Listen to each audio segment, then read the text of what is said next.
in our pursuit to overhaul this entire system.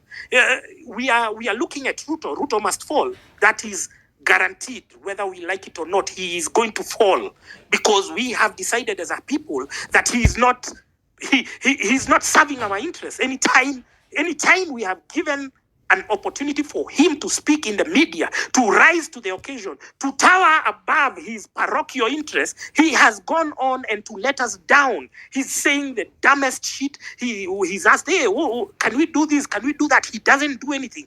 He says the worst thing. He has no sense of occasion. So we have agreed that he must go, whether it's 2027 or before, I don't know. It's the people to decide. But the coffee sector in Mount Kenya has been destroyed by none other than pigs from Mount Kenya region. So our problem begins and ends in Parliament. But Parliament has been an extension of the executive. And so what you needed to do, you just needed to go to Treasury. You meet the bureaucratic pieces of shit in the Treasury. You tell them, oh, this is how much you're getting. Can you sneak this amendment into the finance bill? And so finance bills every year and what you used to call the budget became an overhaul of our entire economic structure.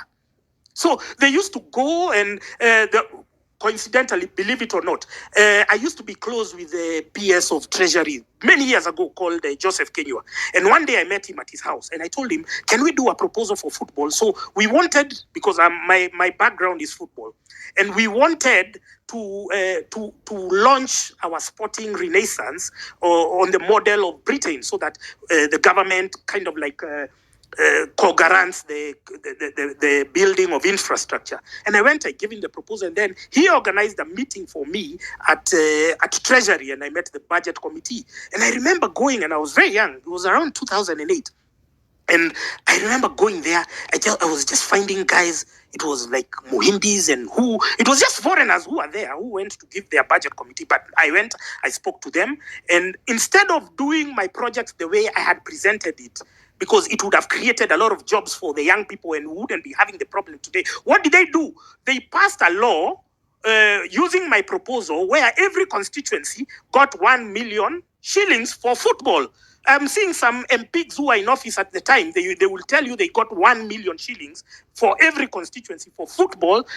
Just know that was my proposal that was implemented inversely, because we are dealing with a bunch of stupid idiots in Parliament, bureaucratic pieces of shit. And when we are saying that we want to get rid of and we want to overhaul our economic structure, we have to start with Treasury, we have to start with Central Bank, we have to start with the Ministry of Energy and other places where World Bank and IMF have seconded their stooges, their surrogates, to implement policies that are going to. That's where we are going to start. So I'm bitter because I can see our Kenyans. I saw Bonnie Kalawale with some young people, and he's the one who has been there with Akina Kidero and Akina Waluke. They were destroying the sugar subsector. And so we are dependent on importation. Like now there was this Galana Kulalu, which has consumed a lot of money. They have only harvested, I don't know, only 100 bags since 2009. Where has that money been going to? These are glaring corruption undertakings by the people who you then now come to worship in church.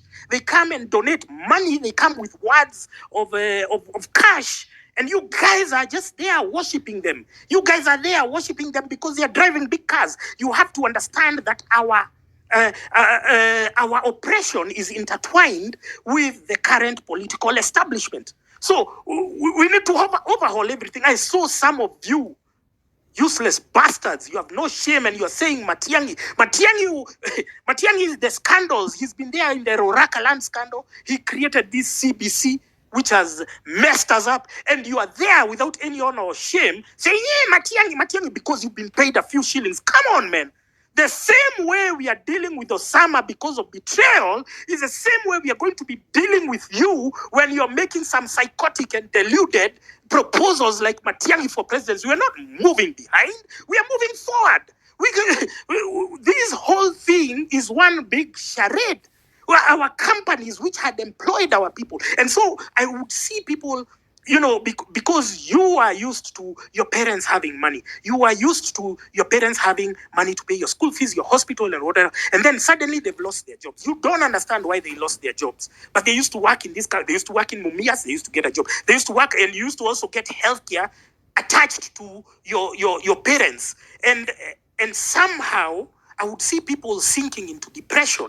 And then what was the other solution that the boomers at the time came up with? Oh, let's immigrate. So all of them, let's go to America, let's go to Britain, let's go to where? But how long shall we run away from self-manufactured problems? Because you elect thugs, you elect idiots. These idiots then go and steal your money. You understand it's a chain and you are part of it. You are an active participant. So the thing here is we in our pursuit for progress, in our pursuit to overhaul this entire system, we are looking at Ruto. Ruto must fall. That is guaranteed, whether we like it or not. He is going to fall because we have decided as a people that he is not he's not serving our interests. Anytime we have given an opportunity for him to speak in the media, to rise to the occasion, to tower above his parochial interests, he has gone on and to let us down. He's saying the dumbest shit. He's asked, hey, can we do this? Can we do that? He doesn't do anything. He says the worst thing. He has no sense of occasion.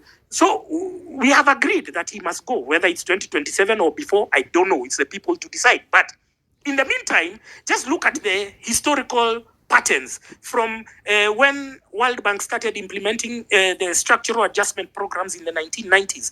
The people who grabbed our companies.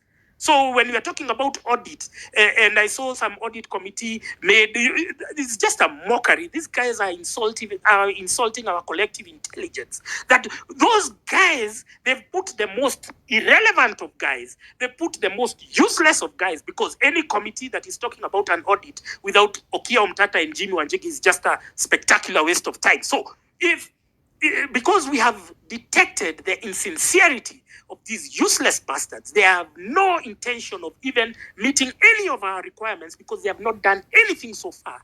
They are talking about reshuffling, and we are saying all these CSs, PSs, heads of department, all of them need to go because they are not ready to undertake such a purge. Then you structure your mind into a reality, a future, whether it will be 2027 and beyond, that we are overhauling the entire establishment. And when we are auditing, we are not just auditing the loans that Uhuru stole, because Uhuru must have stolen like 4 trillion shillings alone. We are not just auditing that. We are auditing where the problem started, and the problem started at the turn of the 80s to the 90s, where they grabbed our parastatals, which had employed our parents. Our industries, flagship industries, collapsed because of what?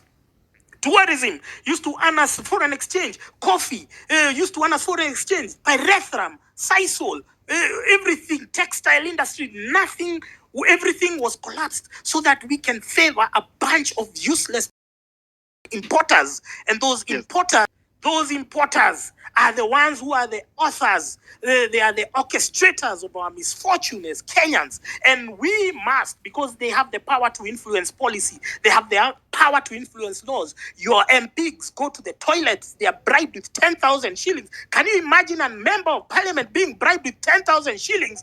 He's on a payroll of 1 million. He has fuel allowance, he has everything, and he's being paid 10,000 shillings in the toilets of parliament to change the laws that is going to affect you. Come on.